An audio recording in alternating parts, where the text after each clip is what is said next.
Front portion cut பண்ணி எடுத்தாச்சு. So front portion back portion ready ஆகிடுச்சு. நெக்ஸ்ட்டு வந்து கிராஸ் பெல்ட்டுக்கு கட் பண்ணணும். ரிமைனிங் பார்ட்டை எப்போவுமே இந்த பீஸ் வந்து ஊக்பட்டி ஐப்பட்டிக்கு வச்சுக்கோங்க. 2 கட் பண்ணி இது வந்து ஸ்லீவ்க்கு மார்க் பண்ணலாம். கிராஸ் பெல்ட் எப்படி மார்க் பண்ணணும்னு சொல்லித்தரேன். இப்போது கிராஸ் பெல்ட் வந்து ஃபஸ்ட்டு வேஸ்ட் லைன் எடுத்துக்கோங்க. வேஸ்ட் லைன் வந்து 7.6 எந்த. ஸோ 7.6 + 1.5 சீம் எலவன்ஸ்க்கு நீங்கள் எடுத்துக்கணும். 7.6 + 1.5 சீம் எலவன்ஸ் மார்க் பண்ணிக்கோங்க.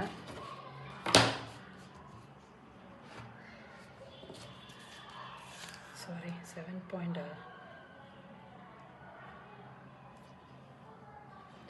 ஒரு 1/2 இன்ச்சு சீம் எலவன்ஸ்க்கு நீங்கள் எடுத்துக்கணும். 7. மார்க்கிங் பண்ணிக்கோங்க. பண்ணிவிட்டு இதில் மிடில் பார்ட் மார்க் பண்ணிக்கோங்க.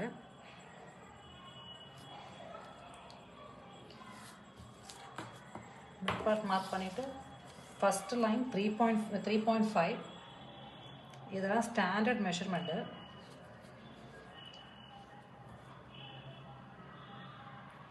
த்ரீ 3.5 எடுத்துக்கணும். Middle line 2.5. இது 3 மார்க் பண்ணிக்கோங்க. ஜாயின் பண்ணிக்கோங்க.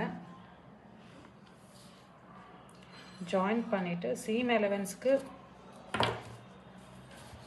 1/2 இன்ச்சு நீங்கள் விடணும். இல்லைன்னா பர்ஃபெக்டாக வராது.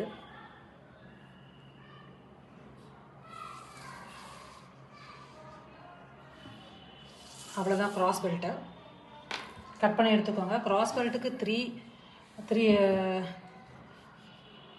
3 கிளாத் நாங்கள் வைப்போம். உங்களுக்கு தேவைன்னா 2 கூட வச்சுக்கலாம். இல்லைன்னா 3.